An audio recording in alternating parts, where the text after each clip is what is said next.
जब stock market में आप कोई शेयर परचेज करते हैं तो स्टॉक परचेज करने से लेकर आपके डीमैट अकाउंट में आने तक ऐसे बहुत से प्रोसेस होते हैं जिसके बारे में हमें जानकारी नहीं होती।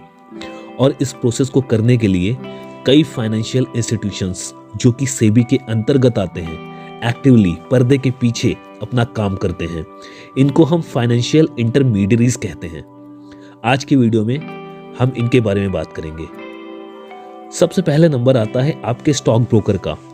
स्टॉक ब्रोकर एक कॉर्पोरेट एंटिटी होती है जो कि स्टॉक एक्सचेंज से as a trading member registered होती है। इनके पास स्टॉक ब्रोकिंग का लाइसेंस होता है और यह सेबी के अंतर्गत उसके इंस्ट्रक्शन पे ही काम करती है। Stock broker basically stock exchange का एंट्री गेट होते हैं। अब जैसे कि मान लो आप शेयर की ट्रेडिंग करना चाहते हैं तो इसके लिए सबसे पहले आपको एक स्टॉक ब्रोकर चूज करना होगा जो कि आपकी ज़रूरत को ध्यान में रखते हुए होगा। और इस स्टॉक ब्रोकर के थ्रू आप अपना ट्रेडिंग अकाउंट ओपन कर सकते हैं। इसी ट्रेडिंग अकाउंट से आप स्टॉक, सिक्योरिटीज, इक्विटीज इन सब में इन्वेस्टमेंट कर सकते हैं। अब स्टॉक ब्रोकर को चुनने के समय आपको क्या क्या सावधानी बरतनी चाहिए इसके बारे में हम कभी किसी दूसरे वीडियो में डिस्कस करेंगे। आज की वीडियो में हम यहाँ पर बात कर रहे हैं आपके फाइनेंशियल इंटरमीडियरीज की, तो हम अपना टॉपिक इसी तक सीमित रखेंगे। तो अब मान लेते हैं कि आपका ट्रेडिंग अकाउंट ओपन हो गया है और आप मार्केट में ट्रांजैक्शन यानी कि शेयर की खरीद फरोख्त करना चाहते हैं। तो इस केस में आपको अपने ब्रोकर से कांटेक्ट करना होगा। पहले ज़माने में इसके लिए लोग ब्रोकर के ऑफिस जाते थे, वहाँ पर डीलर से मिलते थे और डीलर के थ्रू ट्रांजैक्शन कराते थे। लेकिन आज के टाइम सब कुछ बदल गया है। आज की तारीख में बेसिकली ट्रांजैक्शन दो तरीके से होता है। एक तो आप अपने ब्रोकर को डायरेक्टली फ़ोन करके उसके थ्रू ट्रांजैक्शन करा सकते हैं। दूसरा तरीका ये है कि आपका स्टॉक ब्रोकर आपको एक ट्रेडिंग टर्मिनल देता है जिसके थ्रू आप मार्केट टाइम में कभी भी शेयर को सेल या बाई कर सकते हैं। इसमें आपको एक सॉफ्टवेयर या एक ऐप मिलता है जिसमें आप अपने लॉगिन क्रेडेंशियल्स डालते हैं। उसके बाद आप स्टॉक्स की खरीद फरोख्त कर सकते हैं। साथ ही साथ ट्रेडिंग टर्मिनल में आपको यह भी सुविधा मिलती है कि आप अपने बैंक से पैसों का लेन देन कर सकते हैं। इन सारी सुविधाओं के बदले आपका स्टॉक ब्रोकर आपसे कुछ चार्जेस लेता है जिसको हम ब्रोकरेज चार्जेस कहते हैं, जो कि अलग अलग स्टॉक ब्रोकर का अलग अलग हो सकता है। अब मान लेते हैं आपने शेयर खरीद लिया, लेकिन आपके पास इस बात का भी तो प्रूफ होना चाहिए ना कि आप शेयर के असली मालिक हैं, ताकि आपकी शेयर के ऊपर कोई और क्लेम ना कर सके।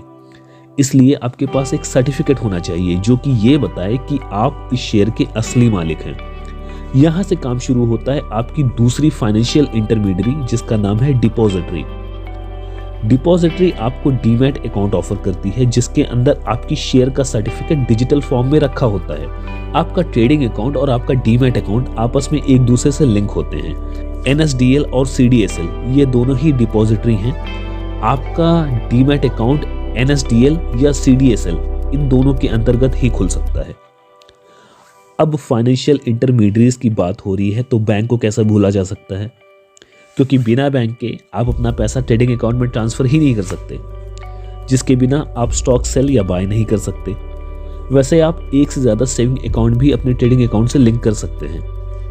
अब आखिर में बात करते हैं BSE और NSE की सब्सिडरी NSCCL एंड ICCL की। ये क्लियरिंग कॉरपोरेशन हाउसेस होते हैं जिनका काम है सभी ट्रांजैक्शन का प्रॉपर एंड गारंटीड सेटलमेंट करना।